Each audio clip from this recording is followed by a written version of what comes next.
Welcome to the Super GT300 Championship. This is race 2 at Autodromo Nazionale Di Monza. This is home for Karsten and GT300.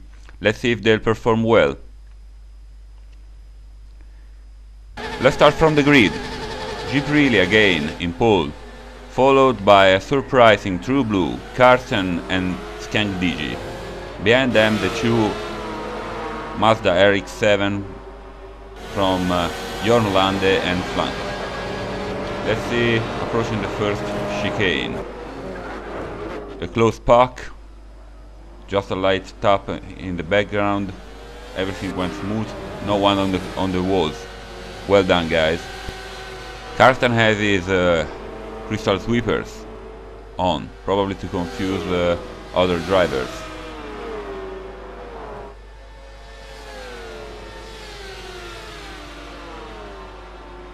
Skank is trying to attack True Blue, GT300 taking a little of advantage of it. Everything clean here too. Ooh, Flanked, going a little wide, touching some sand. Quite dangerous here.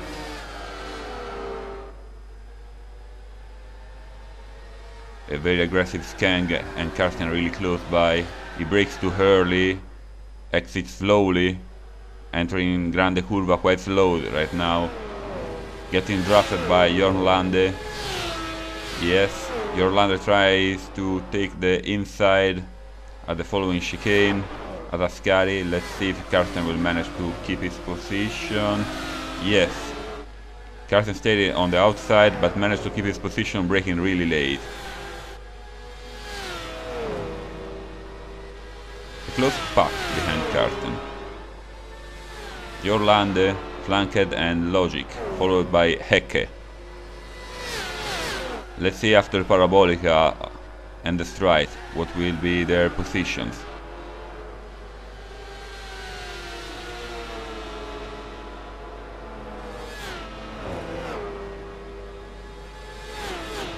Now this is a draft fest. This long stride really helps those behind you. Let's see. First braking point. Karsten tries to stay on the racing line. No, Karsten goes for the inside. A small tap with Jorn. Nothing major. Now we are taking a look at True Blue. Oh! Completely in the sand. He lost it again. Grass now. He's having quite a hard time controlling it. Karsten manages to pass through True Blue, fighting with Jorn and Flanked, both trying to take advantage of his problems. Hecke on the inside too. Whoa, True.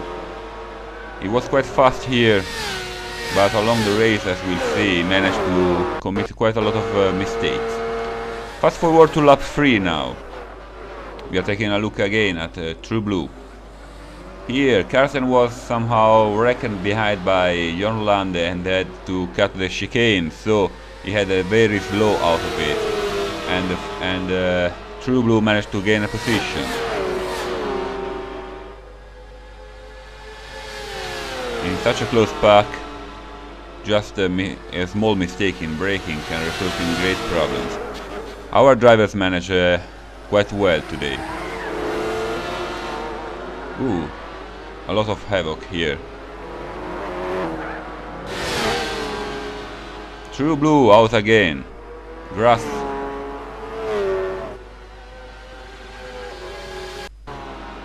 Certainly not a good start for him.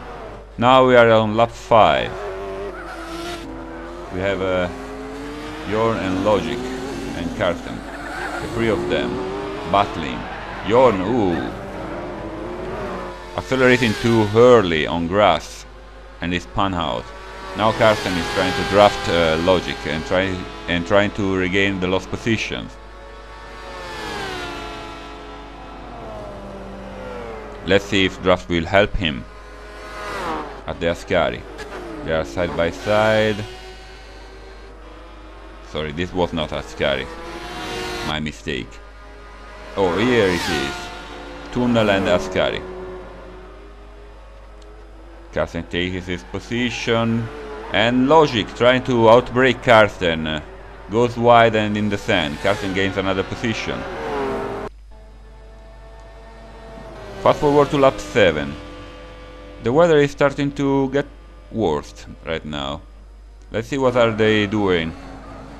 G3 and Skang. These two have been exchanging positions since first minute, non-stop. Let's see. G3 taking Skang draft, approaching Ascari.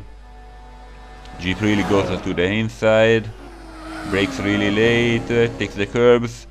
Everything went well. Yes, he managed to pass. Beautiful move from him. But now there's draft on Skang side.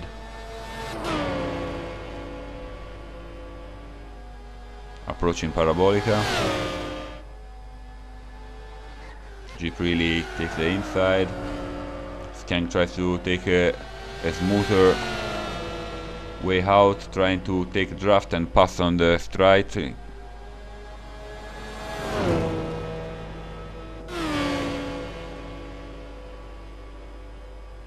As you see, the weather is not so good anymore.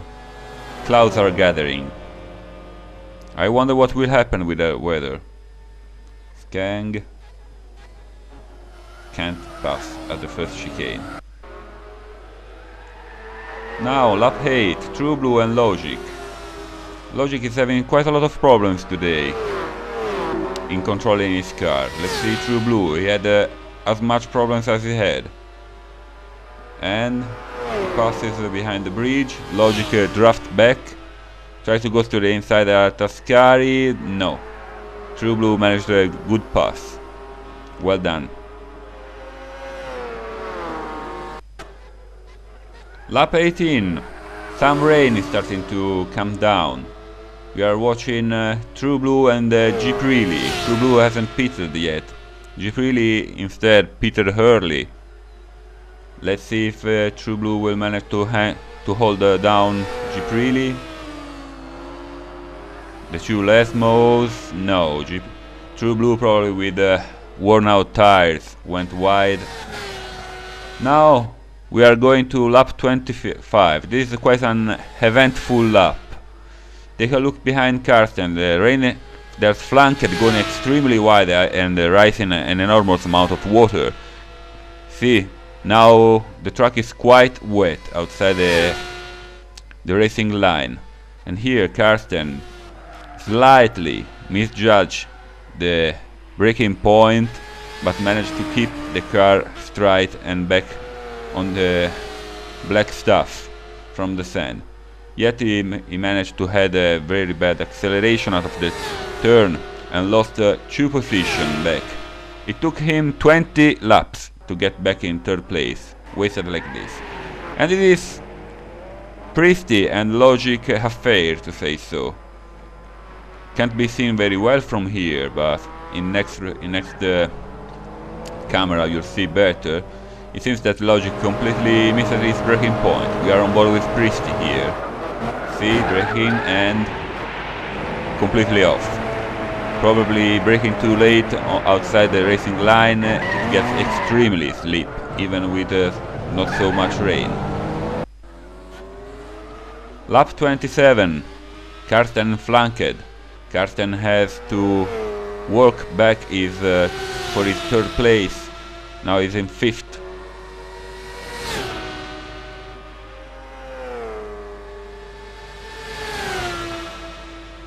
See how much more water there's outside the racing line, and how dangerous it is to brake outside it. Flanked manages to keep his position easily. He has to choose a number and put it on his car. See? Come on, Flanked, not so hard. They are approaching now the Parabolica. Hecke, some problems braking. Flanked, he broke too late, way too late, and that's it, he lost the position. Now, lap 28. These two guys, G3 and Skang, have been battling since lap 1. Each lap changing position. This is one of the most decisive moments of the race. Let's see. Skang is a little faster out of Parabolica and has all draft in his favor. Take a good look at how tires on one side or the other of the track rise different amount of rain. Here. Look now, G3 is in dry part, Skang is in extremely wet, just a small tap of brakes and he lost it. Here G3 manages to get the advantage he needed to win the race. Still, good work Skang, it was great. On lap 36, a late pit for Hecke, currently in 4th position and battling with Flanked. Flanked outbreaks Hecke and managed to take his position in 4th. Hecke tries with his fresher tires to answer the overtaking from him. There's still a tiny little bit of rain. Not very dangerous, but still not very easy to manage. Here Flanked manages to keep his position. Now on lap 37, this is the last of our highlights. After a straight, Flanked opens his throttle too hard too soon and spins. So this is the results. As you see, Skang again the fastest around the track. A beautiful race, everybody. Thank you for listening from Karsten. See you.